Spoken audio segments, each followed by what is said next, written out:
Good morning, guys. So, welcome to another episode of Mzansi Politics, and I'm Bitumela Tita, your host for today.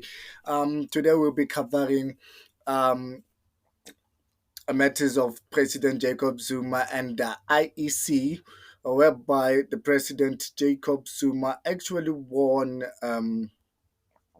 today's proceedings, which were covered in the morning by 6 o'clock, 10th West days in South African time. Jacob Zuma, remember, was not allowed to contest as the president of the uMkhonto weSizwe or the leadership, as he had pending cases.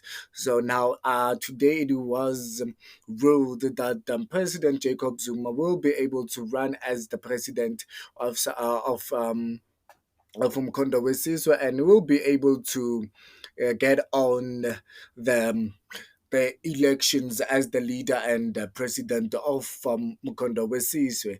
So, without any further ado, I want to play you a short clip or short video, but you guys won't be able to see it because this will be just an audio, nothing more. So, I want you to listen to this, which is the South African morning.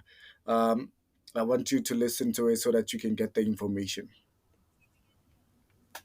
Former President Jacob Zuma has won his case against the IEC.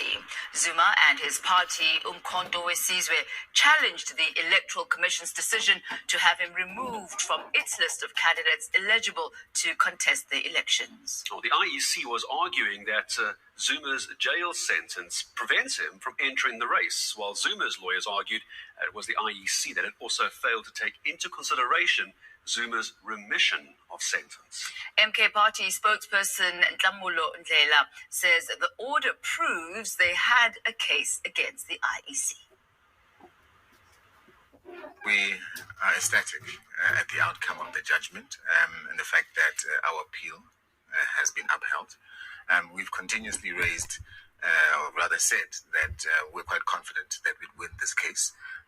The mere fact that the IEC, in this case, found themselves overreaching by, not having the authority, nor the mandate, nor the jurisdiction to invoke Section 47(1)(e), in of itself was very telling and concerning, because those are powers vested in the National Assembly, not the IEC. So the mere fact that they wanted to uphold an objection off the back of a law in the Constitution that they have no power whatsoever to invoke was concerning of itself. But that's really the part of the crux of that. The other issue was the issue of bias, where Janet Love made pronouncements on the 24th of January, and we've raised the fact that, it was really putting the cart before the horse.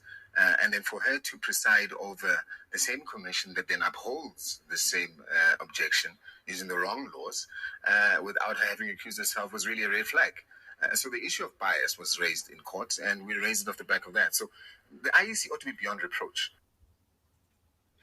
That was the spokesperson of the uMkhonto weSizwe on the matters of Jacob Zuma and the IEC itself. So now, as we have heard, that the President Jacob Zuma will be allowed to be as a leader, be the face of uMkhonto weSizwe, and be allowed to be voted for during this the 2024 elections, which is for the government. So I think now is that time of the day where we open up the floor and say, "Oh, what about we just say, according to your views, what's your take on the judgment that was made by the ICC on the matters of Jacob Zuma and uMkhonto weSizwe? And secondly, what are your takes or what is your views on which political party in South Africa at the moment stand a chance for your vote? Which political party deserves your vote on these upcoming elections? Without any further ado, thank you for listening to today's podcast, and please make sure that you leave your comment, leave your view, so that we can learn, or we can teach each other, we can see, highlight each other. Where you see light and I don't see light, you can highlight me, and To those who already subscribed to the channel, thank you very much. Your support means a lot.